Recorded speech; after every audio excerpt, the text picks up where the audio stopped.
जम्बूवाली के वध का समाचार पाकर निशाचर राज रावण को बहुत क्रोध आया। उसने 7 मंत्रिपुत्रों को और 5 बड़े बड़े नायकों को बुलाकर आज्ञा दी कि उस दुष्ट वानर को जीवित या मृत मेरे सम्मुख उपस्थित करो। राक्षस राज की आज्ञा पाते ही 7 मंत्रिपुत्र और 5 नायक नाना प्रकार के शस्त्रास्त्रों से सुसज्जित असंख्य राक्षस सुभटों की एक विशाल सेना लेकर हो अशोकवाटिका की ओर चल पड़े। इस शत्रु सेना को आते देख पवनपुत्र हनुमान ने किटकिटाकर बड़ी भयंकर गर्जना की।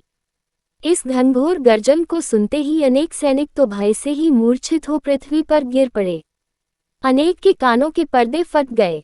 कुछ ने हनुमान का भयंकर रूप और मृत राक्षस वीरों से पटी भूमि को देखा तो उनका साहस छूट गया और वे मैदान से भाग खड़े हुए।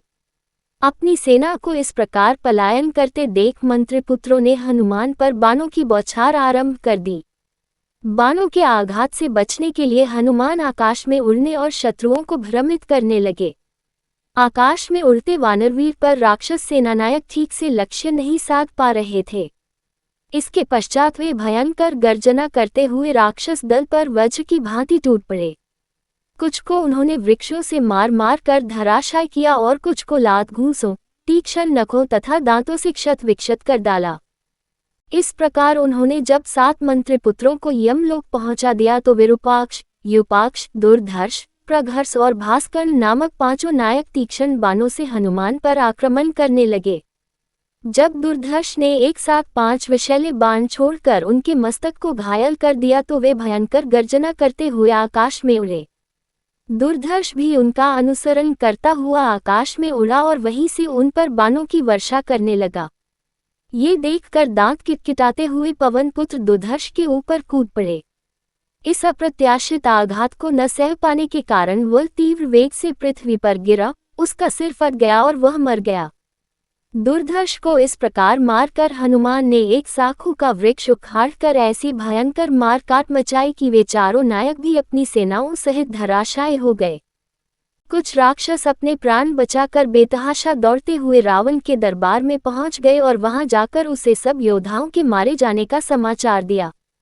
जब रावण ने एक अकेले वानर के द्वारा इतने पराक्रमी नायकों तथा विशाल सेना के विनाश का समाचार सुना तो उसे बड़ा आश्चर्य और क्रोध हुआ। उसने अपने वीर पुत्र अक्षय कुमार को एक विशाल सेना के साथ अशोकवाटिका में भेजा।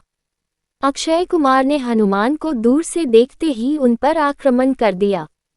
अवसर पाकर जब अंजनी पुत्र ने उसके समस्त अस्त्र शस्त्रों को छीनकर तोड़ डाला तो अक्षय कुमार उनसे मल्लयुद्ध करने के लिए भिड़ गया, परंतु वह हनुमान से पार न पा सका। हनुमान ने उसे पृथ्वी पर से इस प्रकार उठा लिया जिस प्रकार गरुड़ सर्प को उठा लेता है। फिर दोनों हाथों से बल लगाकर मसल डाला जिससे उसकी हड्डियां पसलियां टूट गईं और वह चीत्कार करता हुआ यमलोक चला गया। जब रावण ने अपने प्यारे पुत्र अक्षय कुमार की मृत्यु का समाचार सुना तो उसे बहुत दुख हुआ। उसके क्रोध का अंत न रहा। उसने अत्यंत कुपित होकर अपने परम पराक्रमी पुत्र मेघनाद को बुलाकर कहा, हे मेघनाद, तुमने घोर तपस्या करके ब्रह्मा से जो अमोघ अस्त्र प्राप्त किए हैं उनके उपयोग का समय आ गया है। जाकर उस वानर को मृत्यु दंड दो जिसने तुम्हारे वीर भाई और बहुत से राक्षस योद्धाओं का वध किया है। पिता की आज्ञा पाकर परम पराक्रमी मेघनाद भयंकर गर्जना करता हुआ हनुमान से युद्ध करने के लिए चला। जब तोरण द्वार पर बैठे हुए हनुमान ने रथ पर सवार होकर मेघनाद को अपनी ओर आते देखा तो उन्होंने भयंकर गर्जना से उसका स्वागत किया। इससे चिढ़कर मेघनाद ने स्वर्ण पंखयुक्त तथा वज्र के सदृश वेग वाले बाणों की उन पर वर्षा कर दी। इस बाण वर्षा से बचने के लिए हनुमान पुनः आकाश में उड़ गए और पैतरे बदल बदल कर उसके लक्ष्य को व्यर्थ करने लगे। जब मेघनाद के सारे अमोघ अस्त्र लक्ष्य भ्रष्ट होकर व्यर्थ जाने लगे तो वह भारी चिंता में पड़ गया। फिर कुछ सोचकर उसने विपक्षी को बांधने वाला ब्रह्मास्त्र छोड़ा और उससे हनुमान को बांध लिया। फिर उन्हें घसीटता हुआ रावण के दरबार में पहुंचा।